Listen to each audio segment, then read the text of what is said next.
Welcome to another Gruder Construction craftsmanship musings as usual. I'm really excited about what's going on here today. I'm always excited about construction, but I wanted to show you these shingles we got right here. These are 3 bundles, and we're putting those on the side of the house, and we're going to look at that a little bit more later.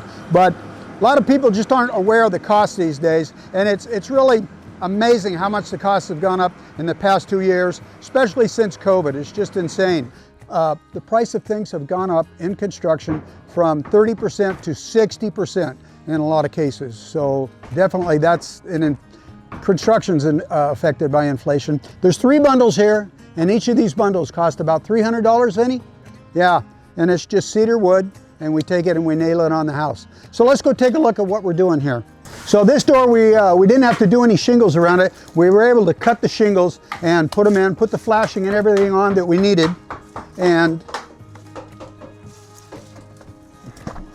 this is the door prior to putting a doorknob on, and we got our trim on.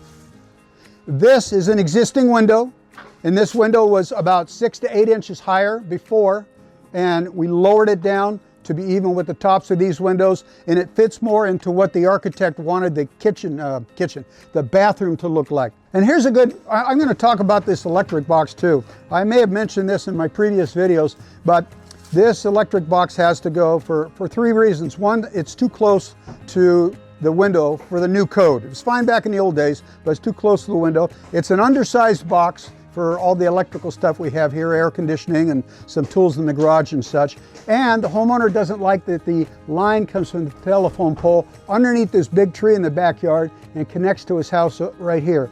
So we talked to the Water and Power, and they're gonna allow us to put the new panel, the new main electrical box in the garage. So let's walk over there and see where it's going to be and what that looks like. Okay, so here we are in the garage where the new panel is going to go. And take a look at this, Vincent. See how thick that box is? Yep. I think it's going to stick out the wall on the other side. And I don't know if that's going to disturb our necessary 36-inch distance from the property line. So we might have to have some of this protrude into here. No, I don't think so, because George from the Department of Water and Power knows that it's a semi-flush panel, meaning that it's going to be partially in the wall and partially exposed on the outside. And he gave us the go-ahead on that clearance. So I think we should be good on that, yeah. That's interesting. That's great, yeah. Too bad we just can't leave it inside the garage. I know. Because then, Anyway, here's where it's going to be. Not real exciting, but this is going to be the new location right over here on this wall. And the distancing that we were talking about, it's required to be from the fence to the house 36 inches. But the Department of Water and Power says it's okay for that panel to stick out a little bit. So we're gonna put it right here, and they're gonna drop their cable lines down to a pole that sticks out of the top of the garage. And then I'll take you over the other side and show you how the conduit's gonna run through the garage over to the house. So from the other side of the garage over there, you can see the new lines that are running over the top here, and they're gonna come down this wall, and they go out through the outside of the garage, and I'll show you that in a moment. And you can see the larger 2-inch line here is where the 220 electrical is gonna go. And this smaller line is the required ground line. This is hooked up to a copper pole that goes down into the ground 8 feet. And this is an extra line for cable television, cable. Yeah, future circuits and telephone or internet. Telephone, internet, and all that kind of stuff. So we always think of the future and what we're going to need in the future. So let's step outside here, and we'll show you how these pipes come out of the garage and go over to the house. Here we are. This is how it comes out of the garage, and we're going to be putting in one more line over here. There needs to be a hose bib. So a copper pipe will come up out of the cement, because that smaller line is the ground line that I told you about, and that ground line needs to hook to a water pipe.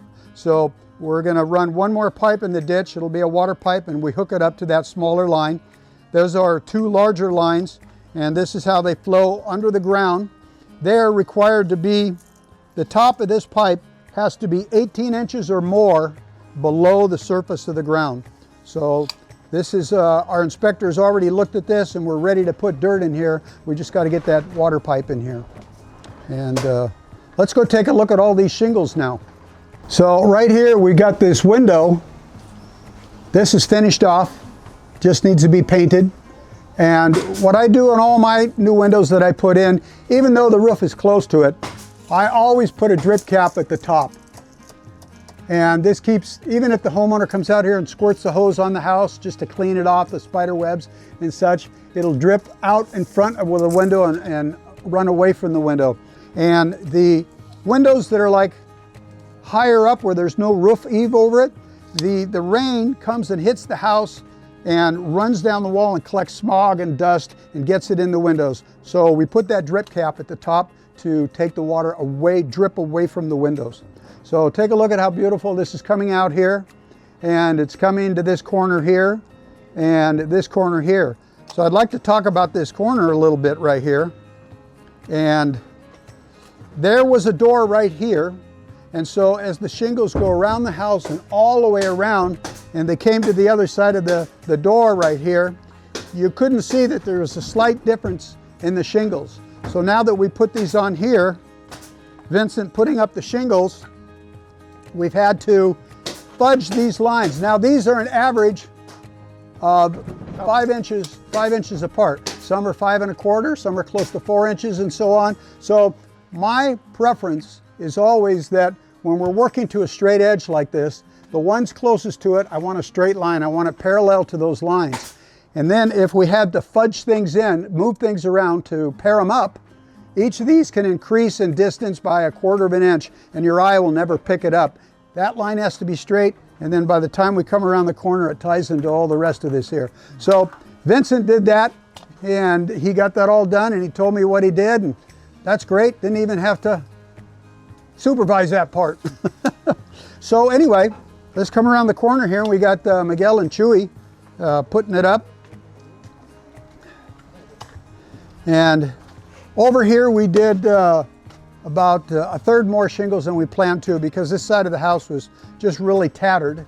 So after we put these windows in, and we had some leftover shingles here, and the homeowner took a look at it and talked it out, and Chewy, he's always got good ideas. He said, let's just put all new in here, and so we let the owner know what that would cost, and we went for it. And they've got it looking real good. So we'll work on the bottom later, but we're just about finished at the top. You can see what it looks like behind all the shingles. I wanted to talk about kind of the difficulties that we had with these shingles, because on this side of the house where you saw that first window that my dad was talking about, we went off of those shingles kind of level towards over here, and we actually originally were going to leave the existing shingles here. We just kind of tore out what we needed to get to the windows.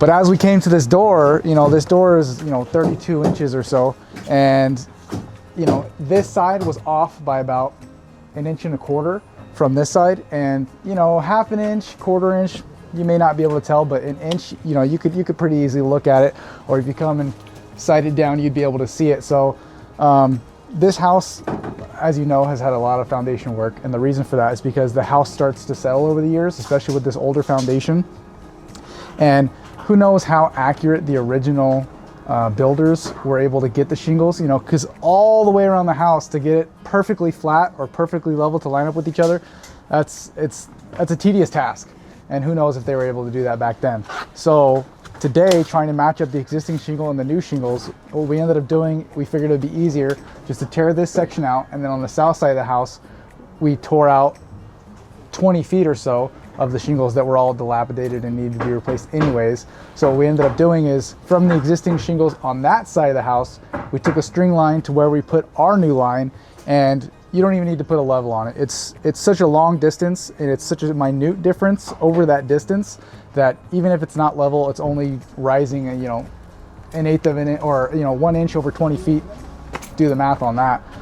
So we got straight lines. That's what really matters, is we got straight lines. All of the shingles are lining up with each other, but they may not be level, but over 20 feet, the eye will never catch that, and that's what we're worried about. Sidings and aesthetics, it's not so much important that you get it level. It's always the most important that it's pleasing to the eye. Absolutely, yeah, because the eye isn't super adept at figuring out what's level just by looking at it, because if you've got the ground sloping from the house like this, and you've got a perfectly level thing like this, your eye, if it's off level, your eye won't be able to catch that. Sorry, I should have done it like this.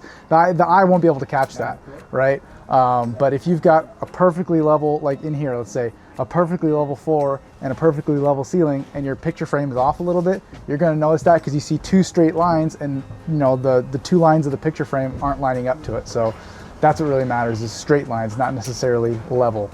Yeah, your eye always compares things to other lines that are close to it. Right. Yeah, yeah. So that's part of craftsmanship, is understanding the artistic part of it and making things visually look right. So when you walk in, it's pleasing, you feel comfortable Correct. with the work that's done. Yeah. So yeah, we always look for little flaws because we want people to see the beauty we make, not the little flaws, you know. And I walk in a lot of modern put together houses and I see stuff and I go, oh God, it's called the carpenter's disease. You can't go enjoy a party without looking up and going, oh man, did you know your carpenter put the molding upside down? Who'd you hire? Yeah, that's a dilemma for sure. Yeah. And there's another thing that I wanted to talk about with these shingles. If you look here, it looks like we did a bad job putting the gaps on the shingles, but really what we're doing is we're matching the existing house. Yeah. And you know, ideally we would like to have a little bit smaller because it's me personally, it's more appealing. But the homeowner really wanted to try and match the house, and some of the shingles on the house have really, really big gaps. I think they probably shrunk over time. And so, you know, we kind of met them in the middle where, okay, we don't want to put these wet shingles on because they are wet. We don't want to put these on with huge, huge gaps because over time they'll dry and they'll shrink a little bit. And now that ½ or 5/8 gap is now closer to 1 inch. And that's really, really big. So we did our best to match the house while also understanding that shingles over time will shrink.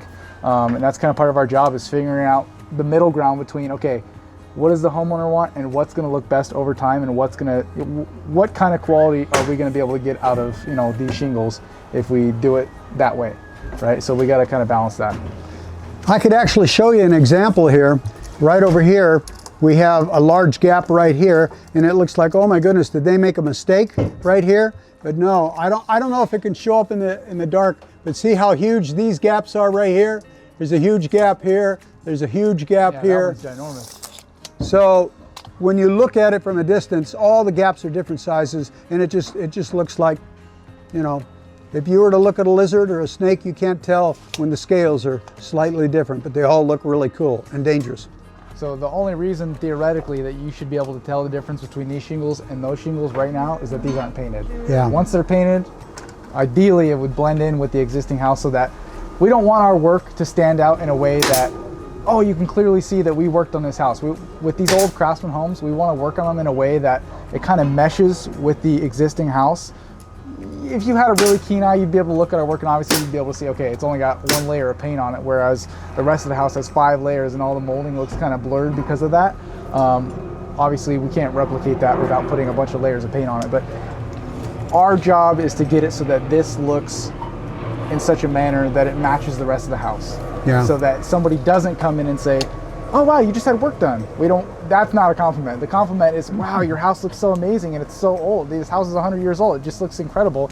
And then I want the homeowner to be able to say, yeah, just 5 years ago we had Gruder Construction over here and they redid part of this house, and it's gonna blow their mind, you know, because ideally it would look like the original house. I have to say something right here. I don't want people thinking we put on 1 or 2 coats of paint. So when we do new wood next to old wood, what we do is we put on about 3 layers of the primer, and then we put on our paint. We always put on at least 2 layers of paint, and I like to see 3 because 1 doesn't cover everything, 2 generally does, 3 gives it a nice body and kind of rounds off the corners and everything, so it looks real good when you put on like 6 layers of paint. It just looks gorgeous. Well, I think at this point, thank you for watching another Gruder Construction video and listening to our musings, and hopefully someday we'll work for you. Thanks. Talk to you again soon.